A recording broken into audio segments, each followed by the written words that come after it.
Good evening, gents. How are you, James? Another day and Man United are all over the back pages. They're everywhere. What is going on? Very good question. How long have you got?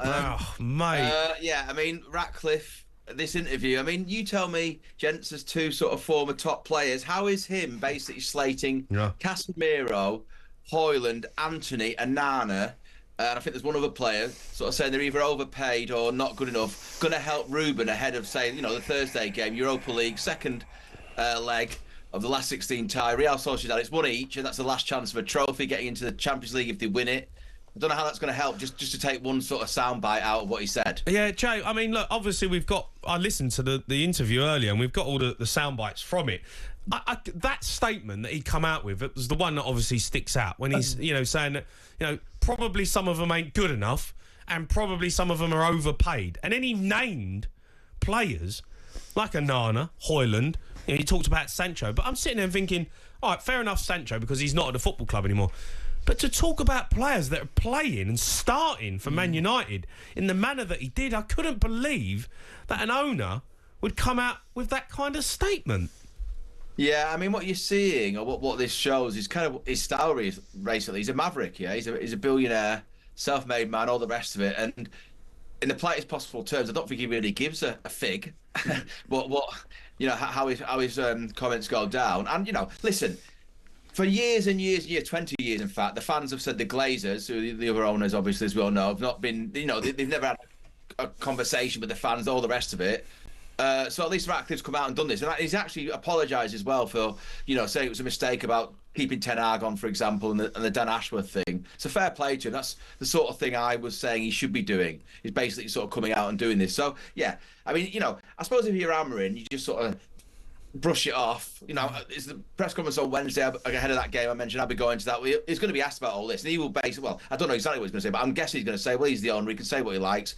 I'm focusing on the team, this game, and all the rest of it. But, he needs these players to play, and especially with all the injuries. I think it's 11 injuries to first-team players. Someone like Casemiro, for example, he may well have to start on Thursday. The keeper is the keeper, Anana, and he mentions him there. Anana has not been great. He's definitely got a mistake in him.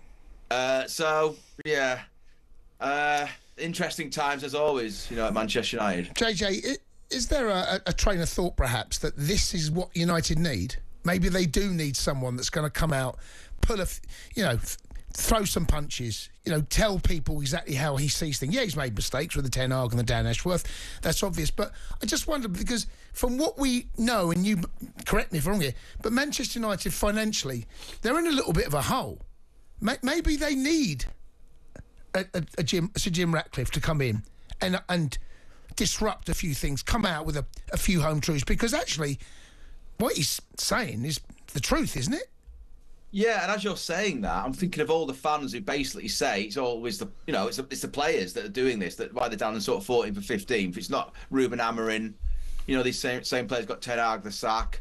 And I suppose, to go back to my point before, I think as the owner he can do this. Yeah, he's not the football manager cannot sit there, right? I mean, we have seen them do it occasionally where they sort of call out players publicly. I mean, Mourinho tried it, for example, with Luke Shaw. But it never really works, does it, for all those sort of obvious reasons. The owner is kind of different. He's got a special status, and I think I'll be interested to see how this goes down with fans as sort of tomorrow and the week develops, because you are right, Jason. Right, this is kind of basically what a lot of people have said about the players. And I don't think the players go out there and not try, right? I think maybe some of them might subconsciously ease off, but they aren't good enough as a collective. And it's interesting, the one player we did big up, and I completely agree with him, is Bruno Fernandes. As we saw against Arsenal with that free kick, if it wasn't for him, they may well be in a relegation fight, basically, is what I'm saying. And I think Ratcliffe's got that one right. So, to a certain extent, it's almost like a reset, a full stop, or sort of a line under what's gone before, the Ten Hag, the Ashworth thing, right? That was a mistake. These players aren't good enough. This summer we're going to go again. He also said very interesting. The really interesting thing I thought he said was Amarin's going to be there for a long time.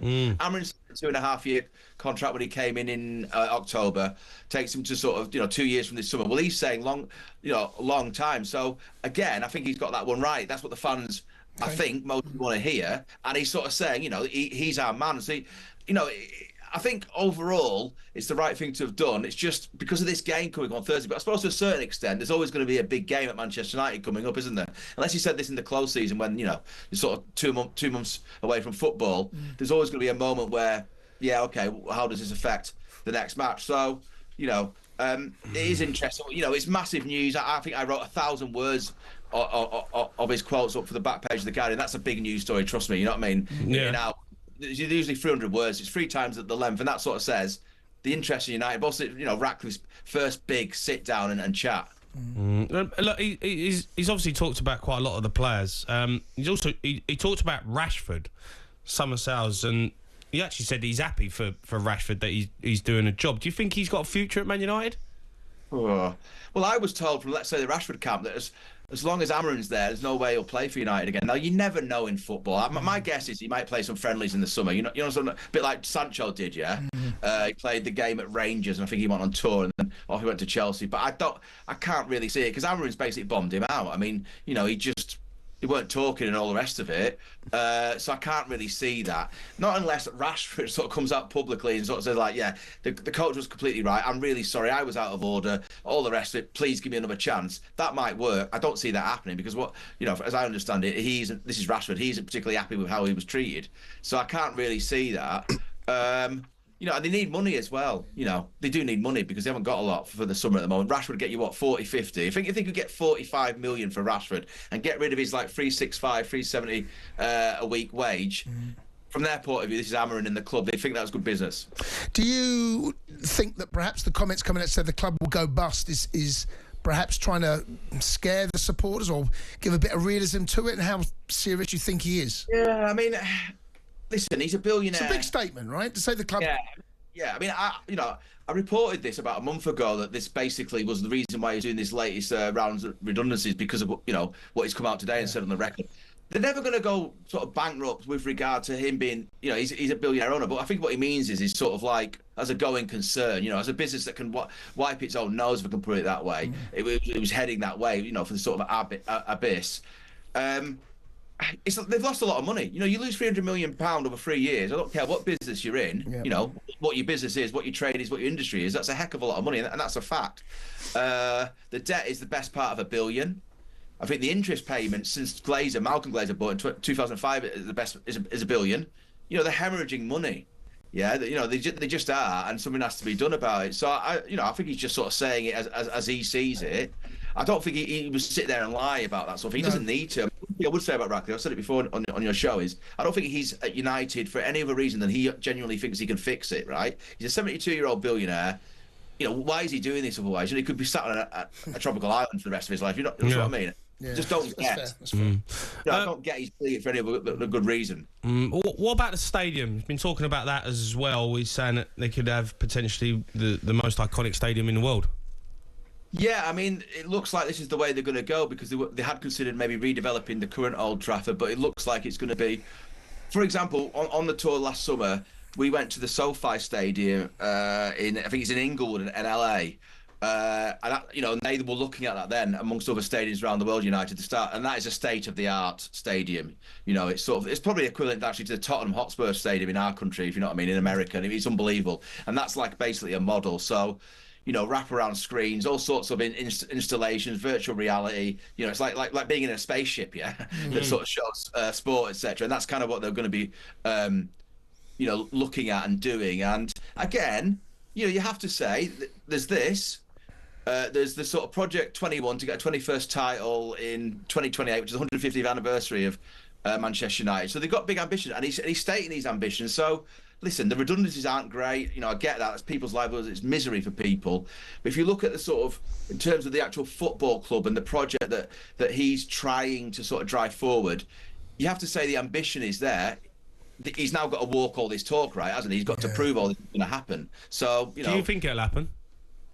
I think he's going to give it a good go. I would be staggered if not, because I just feel that with all his money and the profiles I just said, sort of, billionaire, etc. I just feel like he's going to give it a good go. You never know in football, but listen, it's 3 years to 2028, the Project 21 thing. I was told within 2 years, right, from now, that they will be able to go into the market and properly compete with sort of Arsenal and Manchester City and Liverpool. If you think about it, if they want to win a title the following year, then you have to do that, the year before at least, to really start building that squad. So time is ticking on this now, yeah? And this summer's going to be very interesting because he's admitted it was a mistake with Ten Hag, so now they've got their man in Amorim.